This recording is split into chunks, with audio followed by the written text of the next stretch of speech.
Orient cement 1979 में इस company की हुई थी शुरुआत। पहले नाम इसका हुआ करता था ओरिएंट पेपर एंड इंडस्ट्रीज, और उसके बाद 2012 में कंपनी दिग्गज हुई है। और कंपनी के पास 2 इंटीग्रेटेड सीमेंट प्लांट हैं, एक स्प्लिट क्लिंकर ग्राउंडिंग यूनिट भी कंपनी के पास में है। आइए हम मुलाकात करेंगे कंपनी के एमडी और सीईओ दीपक खेत्रपाल साहब हमारे साथ कार्यक्रम में शामिल हो रहे हैं, और उनसे मुलाकात करें उससे पहले एक बार मैं नतीजे आपके सामने रख दूं जो आए हैं 28 तारीख को, अभी पिछले वीकेंड पर ही। आय 9% बढ़कर आई है साल दर साल। कामकाजी मुनाफा 9% घटा है, 140 करोड़ के आसपास पहुंचा है। और वजह यह कि मार्जिन में आई है कमी, 19% से घटकर 16% के आसपास, और इसी की वजह से मुनाफा भी 8% आपका घटकर आया है 67 करोड़ के आसपास। हालांकि मार्जिन तिमाही दर तिमाही जरूर बढ़े हैं 12% से 16%, लेकिन साल दर साल घटे हैं। खेत्रपाल साहब बहुत बहुत स्वागत है आपका, धन्यवाद हमें समय देने के लिए। सबसे पहले तो ये बताएं कि इस तिमाही में वॉल्यूम ग्रोथ कैसी रही है और क्या कुछ प्राइस रियलाइजेशन रहे, इन दोनों के बारे में पहले जानकारी दें सर। जी, अगर हम पिछले साल से कंपेयर करें तो हमारी जो ग्रोथ रही है करीब 6% रही है इस क्वार्टर में, जो कि पूरे साल का अगर हम लेके चलते करीब वही 5-5.5% पूरे साल की ग्रोथ रही थी हमारे पास। प्राइसेस स्टेबल थे, थोड़ा सा बहुत लेस देन 0.5% सिक्वेंशली थोड़े कम हुए थे।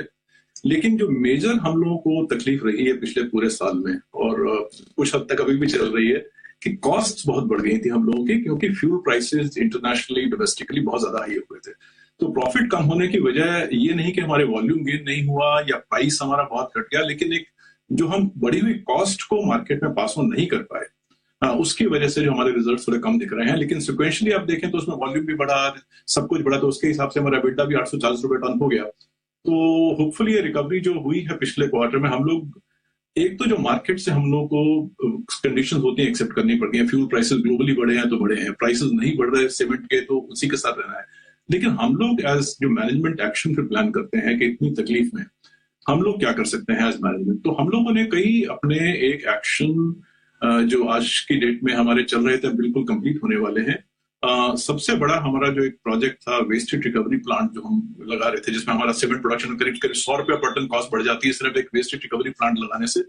और दूसरे सस्टेनेबिलिटी के लिए हमको फिर कोयला नहीं जलाना पड़ता है पावर जनरेट करने के लिए। तो वो हमारा जो एक प्रोजेक्ट है वो अंडर कमिश्निंग है, और इसी क्वार्टर के अंदर उससे हमको पावर मिलनी शुरू हो जाएगी, जिसकी वेरिएबल कॉस्ट लगभग नील के बराबर ही होती है।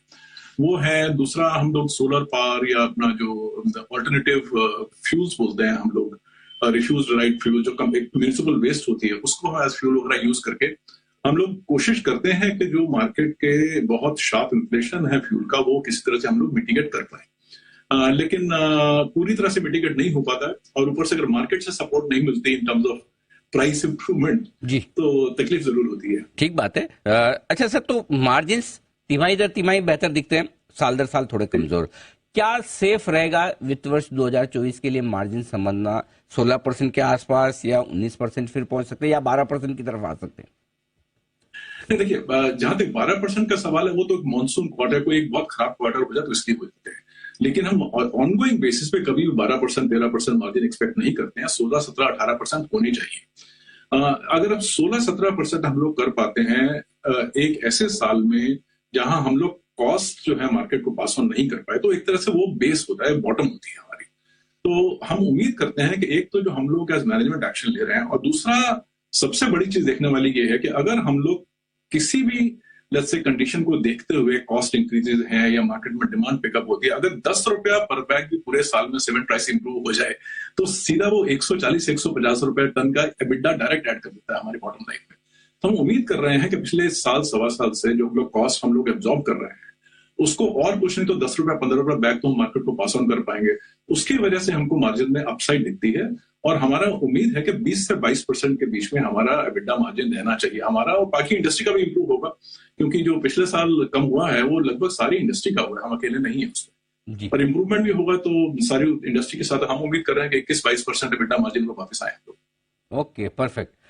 सर बताएं 2024 के लिए क्या गाइडेंस दे सकते हैं, अगर जो भी आपकी कैलकुलेशन है, एक अंदाज है, किस तरह की परफॉर्मेंस रह सकती है? जी, देखिए, हमारा पिछले साल में हमारे पूरे साल में जो वॉल्यूम रहे करीब 5.8 मिलियन टन हमने बेचे हैं। इस साल हमारा जो टारगेट रहेगा कि हम उसको 6.3 से 6.5 टन के बीच में ले जा पाए।